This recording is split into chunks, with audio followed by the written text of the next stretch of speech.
দেখেন পুতুল কিন্তু পুতুলের নতুন বাসায় চলে আসছে। এটা হচ্ছে পুতুলের বেডরুম।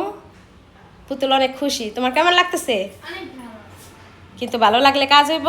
তুমি বিছানার চাদরটা না বিছাইয়া তুমি শুয়ে রইছ। এই যে জানালার পর্দাটা লাগাও নাই, বিছানার চাদর বিছাও নাই, কেন? কাজ করতে হবো না? কি কইরা টায়ার্ড হয়ে গেছো? কি এমন কাজ করছো? সব তো আমিই করতেছি। যাই হোক, আজকে আমরা নতুন বাসায় আসছি। বাসার অবস্থা এত এত বাজে ভাই রে ভাই। এই যে কি অবস্থা। এদিকে পুতুলের বাবা, আহারে বেচারা গাইমা। আরে আগ করো না তো, ফ্যানের ছাতা মাথা পরবো তো মুখে। পুতুলের বাবা হচ্ছে ফ্যান লাগাইতেছে। কি অবস্থা ঘরের, আহা কি বেহাল দশা। এগুলা গুছাইতে হবে। দুবাইয়ের মতো গরম। এদিকে হচ্ছে এটা হচ্ছে পুতুলের বেডরুম। এখানে রোহান কি করতেছে? কি করতেছ? হ্যাঁ, হাইটা হাইটা বাসা দেখতেছ? কেমন লাগতেছে? আমি আজকে আসছি, আমরা আইসা আমরা কি মানে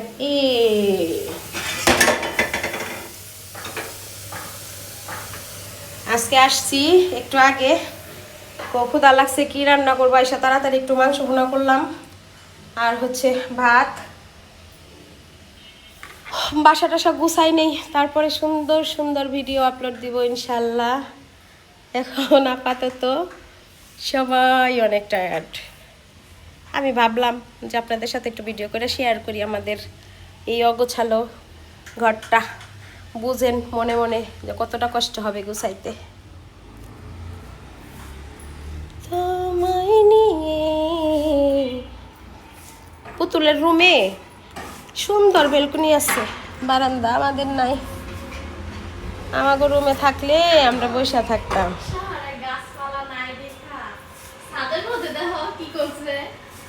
কি পুরা গ্রাম বানাইছে ছাদে। বাহ, খারাপ কি, ভালোই তো। দেখেন শহরে গাছপালা নাই, এই জন্য শহরের মানুষ গ্রাম বানায় ফেলাইছে ছাদের উপরে। পুরো একটা গ্রাম। এ জায়গায় আমার মনে হয় ধান ক্ষেত টান ক্ষেত পাওয়া যাবে ভিতরে গেলে। কি করব, এত গরম পড়ে। ছাদের মধ্যে গাছ টাছ লাগাইলে তাও একটু শান্তিতে থাকা যায়। তবে গাছগুলো মাশাআল্লাহ অনেক সুন্দর, বড় বড় হয়েছে। এমন বড় বড় মনে হয় যে একটা গ্রাম। আসলে অনেক ভালো লাগলো রে।